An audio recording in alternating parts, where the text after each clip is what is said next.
алейхисаламдын кичпейилдүүлүгү менен сыпатталышка аракет кылат. Анин Асвад ибн Язид قال سئلت عائشة رضي الله عنها ما كان النبي صلى الله عليه وسلم يصنع في بيته. Abi Said radıyallahu anh aytат, bir gün sahabalar gelip Peygamber sallallahu aleyhi ve sellem ayağını Ayşe'nin yüzüne sıraladı.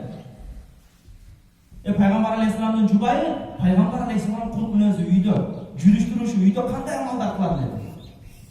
Ayşe'nin yüzü aytты, كان يكون في مهنة أهله يعني خدمة أهل بيته فإذا حضرت الصلاة خرجت إلى الصلاة.